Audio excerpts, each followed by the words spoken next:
Okay, what we want to demonstrate here today for you is how we teach the landing, regardless of what the athlete, what in-air technique they use, whether they're sailing or hanging or hitch kicking in the long jump or hopefully just sailing in the last phase of the triple jump.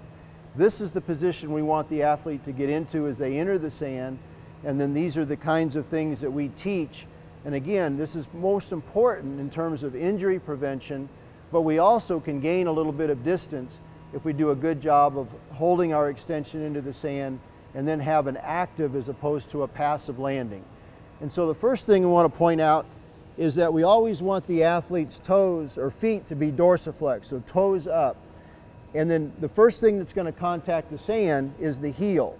Many athletes will plantar flex the foot and land more flat-footed, which will necessitate their heel being much closer to the hips as they enter the sand.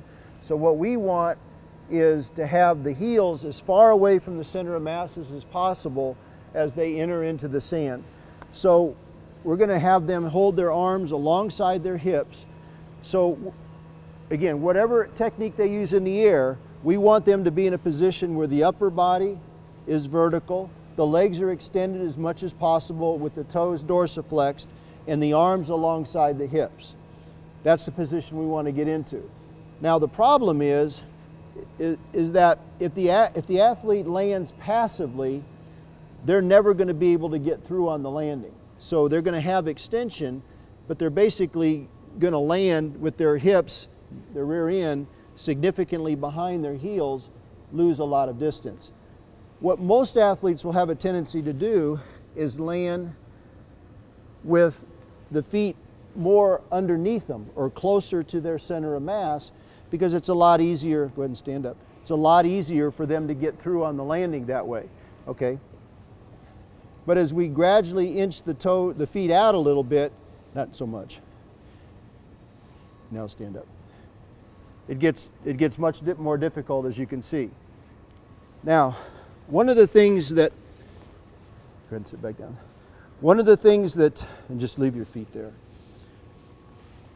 If we can move the center of mass, as the heels get a little bit further out, if we can move the center of mass forward, it's a lot easier for the athlete to stand up. Now we just put 2 shots in her hand to facilitate that happening, but that obviously we're not going to run down the runway, take off with shots in her hand.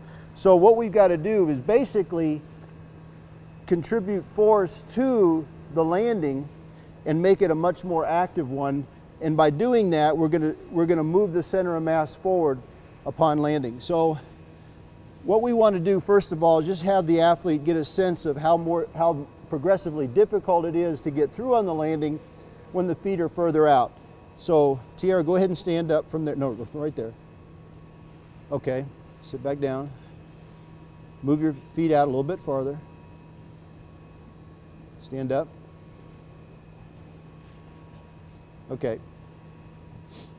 You see, it's much more difficult, use your arms, much more difficult to stand up as the feet get further out to keep the center of mass, go ahead, keep the center of mass moving. So the way she's trying to help herself do that is by using her arms, driving her arms. It's very difficult really to do this from a stand to create this momentum, but as we add momentum from the takeoff, it becomes much easier. Okay, now go ahead and put your heels out. Arms here. Okay, now what we want to do is have the athlete drive the arms aggressively forward, thrust the hips forward. Upon the heels hitting the sand, actually lift. Don't let the feet dig into the sand. As the heels touch the sand, we're going to lift the legs, and then our goal is to sit through, to have our tail get to where our feet have contacted the sand. The only way that's going to happen is if we aggressively drive the arms and thrust the hips forward. Now, as the coach, I'm standing back here holding the chair, so as she goes through, I'm going to pick the chair up in case the athlete were to fall back. Okay.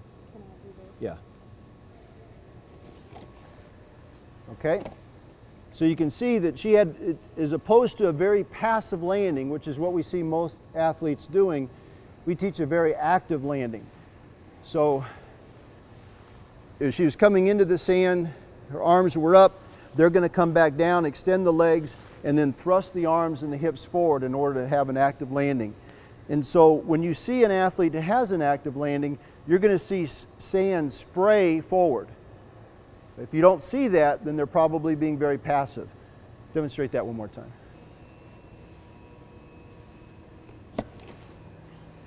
Okay.